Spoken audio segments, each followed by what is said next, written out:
ma go ro shin pya nei dai au su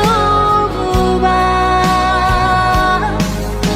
a mye dan ko ro let to pye atata ba wan ku lo lam pya ba phaya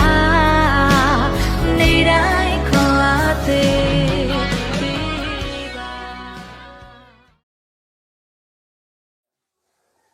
မင်္ဂလာပါကျွန်တော်ကတော့ငငယ်ရင်းနေခေါ်တော့ရှေကြီးလို့ခေါ်ပါတယ်ကျွန်တော်နာမည်ကျောင်းနာမည်တော့စန်းလွန်လို့ခေါ်ပါတယ်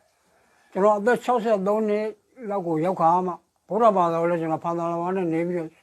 နေခဲ့တာဘုန်းကြီးကျောင်းရောက်တဲ့ခါကျလည်းအခါအားလေးဆိုတော့ကျွန်တော်ဖိမလောင်းထောင်ပြီးတော့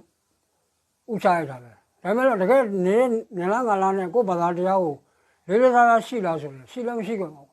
တနေ့တော့အခါကျတော့ဘာဖြစ်လာလဲဆိုတော့ဒီဗုဒ္ဓမြတ်စွာဘုရားမြေကတော်ကတက်ရှိချင်ရှားရှိနေတဲ့ဖယားနဲ့ခင်ကောင်ဝါလူတဲစုမကပွင့်ကြတဲ့ဖယားတွေနဲ့ရှင်းပြီးတော့ကျွန်တော်နားထောင်လိုက်တဲ့နေရာမှာဧကောဗုဒ္ဓလောကမှာတဆူရောဖယားရှိတယ်တခါဗုဒ္ဓမေတ္တာအင်းရဏတိဆိုတဲ့အကြောင်းတရားတွေနဲ့ဟွာလုပ်တယ်ကျွန်တော်အဲ့ဒါတွေလေ့လာမိတဲ့အခါကျတော့အိမ်ကြောက်တော်တော်ပြန်ရှင်းလာတယ်ရှင်းလာတဲ့အခါကျတော့ငါဒီနေ့63နှစ်ဖြစ်တဲ့အထိဒါတော့အသက်ကြီးပြီးတော့ဒီဘဝကိုရောက်လာ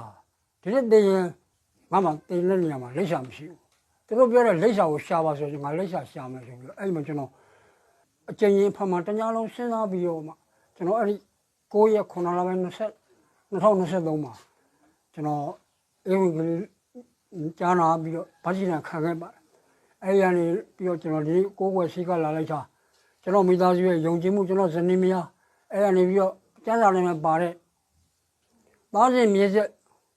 မမရွေးဆင်းရဲသောသူငတ်ရှိလာကြဆိုတဲ့ကျမ်းစာအတိတ်အမိန့်နဲ့ကျွန်တော်မိသားစုကျွန်တော်မင်းမြစ်တွေကို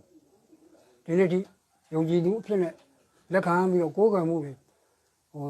ဖခင်ရဲ့ဝိညာဉ်တော်ဆင်းပြီးတော့ဖခင်ရဲ့အကျိုးတူကိုခံစားခဲ့ရပါတယ်အဲ့ဒီအချိန်မှာနည်းနည်းလေးကျွန်တော်သက်သေခံရတာကျွန်တော်သမီးဒီဖခင်ကိုကိုးကွယ်ပေမဲ့ကျမ်းစာလည်းမဖတ်ဖခင်ရှိခိုးတွေမလိုက်ပေါ့အဲ့ဖုံးမဲ့ကလေးနေဦးနေအဲ့လိုမလုံးနဲ့